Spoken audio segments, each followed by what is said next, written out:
नमस्कार,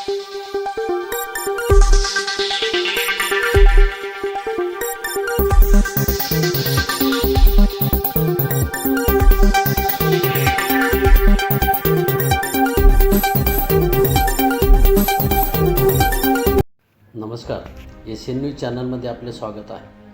सुरतमधील प्रसिद्ध असलेल्या राज टेक्स्टाईल मिल मार्केटला आज सकाळी भीषण आग लागल्याने या आगीमध्ये कोट्यवधी रुपयांचं नुकसान झाले आहे. सकाळी लागलेल्या ह्या आगीत अनेक दुकाने भक्ष्यस्थानी पडली. आग विझवण्यासाठी अग्निशमन दलाच्या सुमारे 15हून अधिक गाड्या घटनास्थळी दाखल झाल्या. सुरत येथील मुख्य अग्निशमन अधिकारी वसंत पारेख यांनी या संदर्भात माहिती देताना सुमारे 20 ते 22 अग्निशमन दलाच्या गाड्या घटनास्थळी पोहोचल्या असून आग पूर्णपणे आटोक्यात आणण्यासाठी प्रयत्न सुरू आहे. याशिवाय कुलिंगचे काम सुरू असल्याचे त्यांनी सांगितले. सुरत शहरातील पर्वतपाटी या परिसरामध्ये आज सकाळी राज टेक्स्टाईल मार्केटला भीषण आग लागली. यामुळे परिसरामध्ये घबराट पसरली.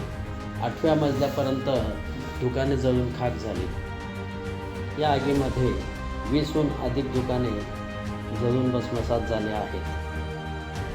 कापडाच्या मोठ्या साठ्यामुळे आग विझवणे सुद्धा अग्निशमन दलाला कठीण झाले होते.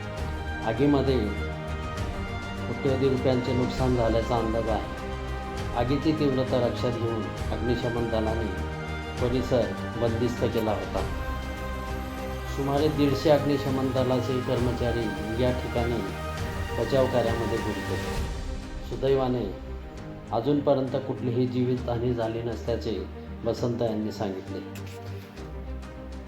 येथील प्रसिद्ध असलेल्या राज टेक्स्टाईल मार्केटमध्ये आग लागल्याची माहिती मिळाल्यानंतर परिसरातील व्यावसायिक आणि स्थानिक नागरिक घाबरून घराबाहेर पडले.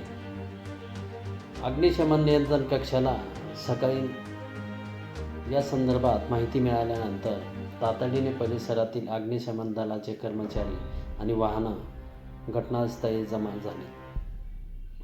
शॉर्ट सर्किटमुळे आग लागल्याचे बोलले जात आहे.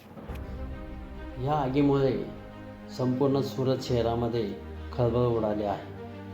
आग इतक्या वेगाने पसरली होती की 3ऱ्या, 5व्या आणि 8व्या मजल्यावर अडकलेला धूर आणि आगीवर नियंत्रण मिळवण्यासाठी अग्निशमन दलाला आधुनिक यंत्रसामुग्रीचा वापर करावा लागला.